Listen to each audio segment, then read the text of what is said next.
Alright guys, this is gonna be a super short video. I realized what I did wrong, and I will show you guys here in a second. But before we do that, always disconnect that battery before you start doing some electrical stuff.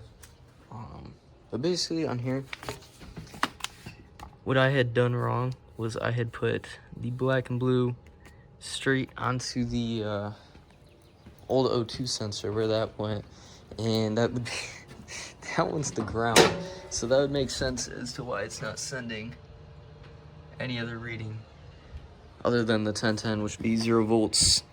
That's what it's reading on there. So hopefully that's the issue. I guess if this video is posted, then that is the issue. And yeah, this would be running a stock, or not stock, Stax wideband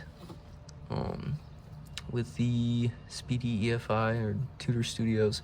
So I guess it would work, but I will let you know if it will or not. So I'll be back.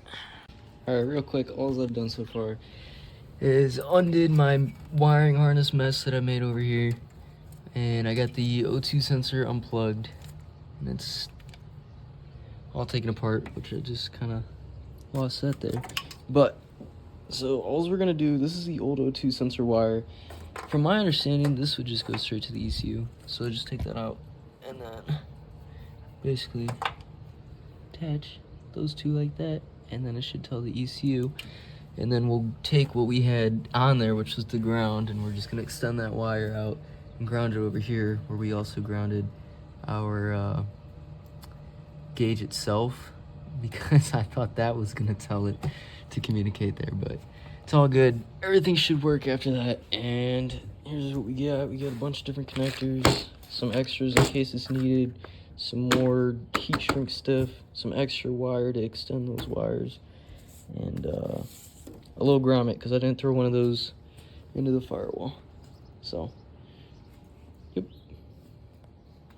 All right, so now I got the ground wired up. And like I said, we're just gonna stretch that around, put that over there, and then plug the old O2 sensor back in, and then we'll check the computer and make sure that it's reading a proper reading other than 1010, and I'll let you guys know how that goes. Alright, so for the most part, I got everything tucked up here. I still gotta cut that over there, and then get some more zip ties, maybe some electrical tape, and then I gotta hide these wires. But other than that, everything should be wired up correctly now, and I'm gonna find out in a little bit. So, see you guys on. Alright, so small update again. You got 11.4, 11.3 around there. It's kind of going the same. It's off by about like 0.1, but honestly, that's not a big deal for at least what I'm doing. But yeah, that was the issue. Don't hook up the ground wire from that to the ECU, because it's just gonna read nothing. So yeah, I figured it out. If you are thinking about getting a Stax wideband, I recommend it. It's really good, and it will work with the Tuner Studio. From my understanding, you can pretty much use anything on Tuner Studio with the custom linear wideband setting in here. This is what I had mine set to. If you're gonna use yours, I had to call and ask what values to use, because the ones on the paper, don't use those ones. They're out of range, and they're not gonna communicate properly. But thank you guys for watching. I know it's a shorter video, but I mean, it's a pretty good update. So, see you.